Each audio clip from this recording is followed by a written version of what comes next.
we continue again. Now, we have already understood what is political science. We have understood what is political theory, and in political theory, how political theory has evolved from political philosophy. What is the terrain of political philosophy? Then, what is the terrain of political thought, and what is the terrain of political theory? Now, coming to political ideology. David Hawkes, he wrote a book called Ideology, and therefore he argues that our political ideology is the creation of market. I told you about the modern evolution of political philosophy into and political thought into political theory. So he says that it's the creation of markets which produce a systematic false consciousness. A systematic false consciousness. That is the point. So, what is political theory? Political theory, then, from the way David Hawkes has argued, can be said that it is a systematic and embracing doctrine.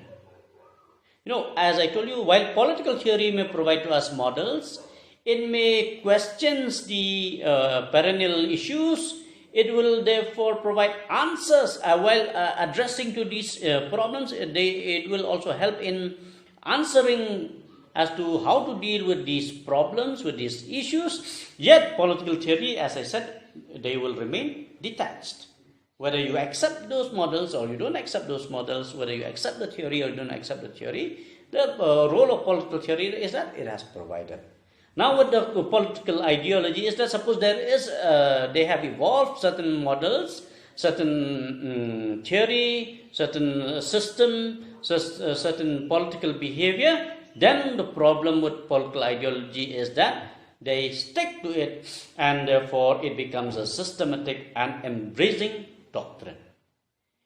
And therefore it attempts to completely and universally apply the existing doctrine in the way the world is viewed, in the way the theory of human nature should be understood, and society along with detailed program is being governed by using the existing models and no other models. And therefore, under such a systematic doctrine, people also have to behave. People are, subjects or political subjects, people are to behave in such a particular way, along with, so therefore political ideology provide a detailed program as to attain this systematic doctrine, and also to evolve a particular political behavior. Now, people have argued that John Locke is the father of modern ideologies. And we have different models of ideologies. For example, Marxism is a classic example of political ideologies. It is summed up by, by a very particular understanding that the purpose of philosophy is to change and not to interpret the world. So therefore, according to Marxism, philosophy is the terrain of philosophy is not only to explain the problems but to solve the problem. It is to change the world. Okay. So all political ideologies can be considered as political philosophies, but political philosophies cannot be political ideology. Cannot be political ideology. So the 20th century ideologies, the emergence of ideologies in the 20th centuries can be seen, through the rise of, liberalism, fascism, Nazism, communism, and so on and so forth. So political ideology has a certain important trait, or it exists in a certain political trait, And all these the traits of the political ideology is that they are dogmatic in nature. They are dogmatic in nature. Unlike political philosophy, it precludes and it discourages critical analysis, critical appraisal, because through it they want to realize the perfect society according to the way the models are being provided. The way the political behavior ought to be in the society. So therefore it is one step further from political philosophy, from political theory, political thought, because all these three, they provide models, political ideology, then they also impose those models. So, Gemein and Sabine argues that it is political ideology is the negation of political theory. It is the negation of political theory. So, certainly it is a recent origin. It is of recent origin. So, under the influence of positivism, it is based on subjective and verifiable value preference. It prefers certain values.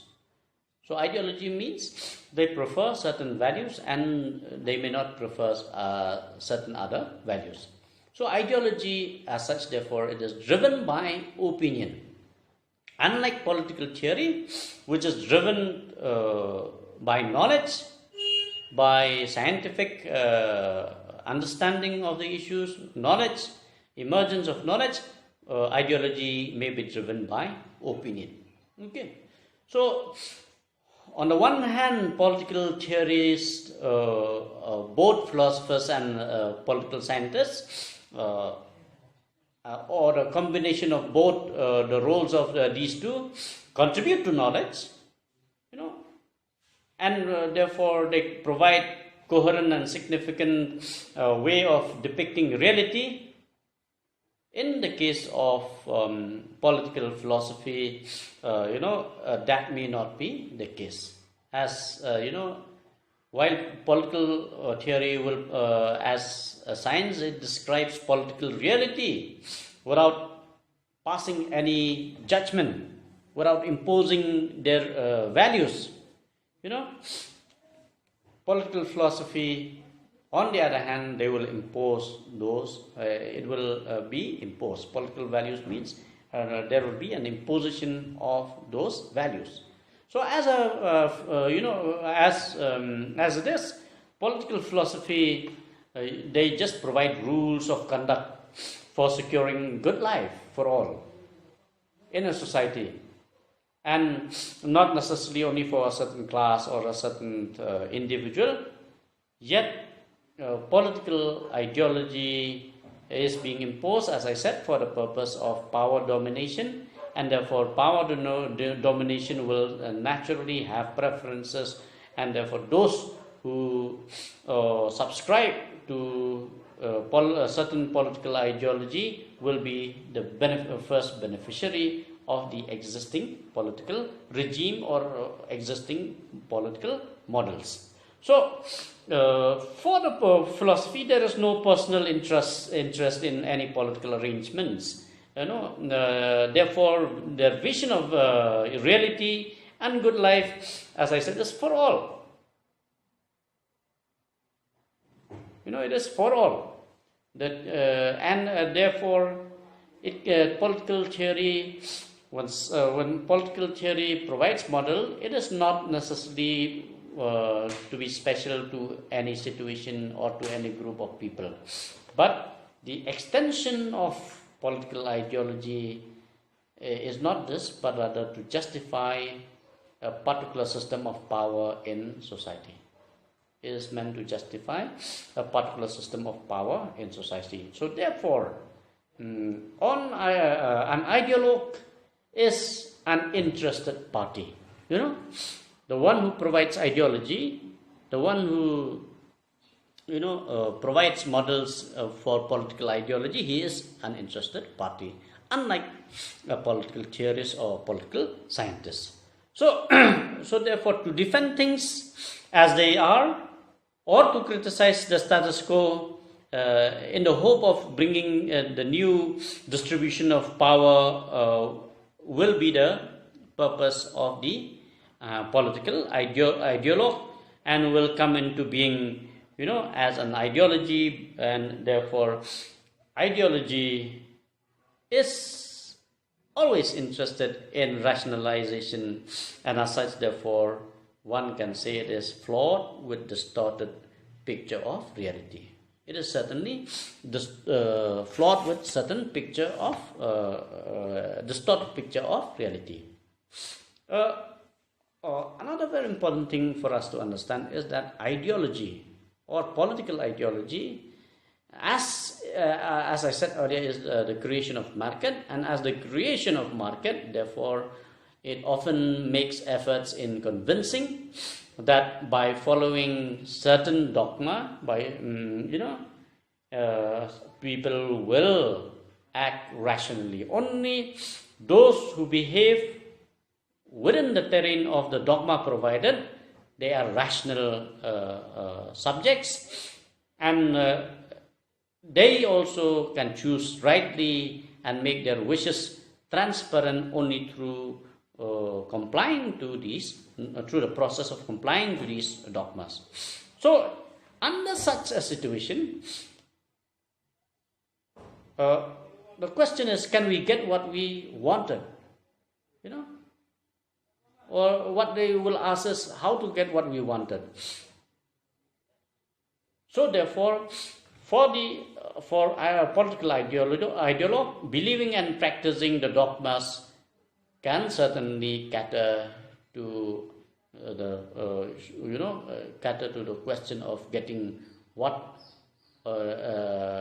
people wanted, and can cater to the feeling of the expressed choices. So ideology, as it is concerned with power, as it is about dominance. Okay, political ideology is therefore dominant. So therefore, like market economy and its principles, ideology, when it achieves, to attain dominance, can also lose its rational. In a process of achieving dominance, political dominance, they can also lose their rational, and thereby, therefore, ceasing to fulfill its expected duty, that is to draw to draw the means of achieving a civilized life. So in the process, what happens is political ideology, as I said, can be in some way sort of lead to frictions, conflict, and contestation. So therefore, with this, let me stop here and say that political dimension of political theory,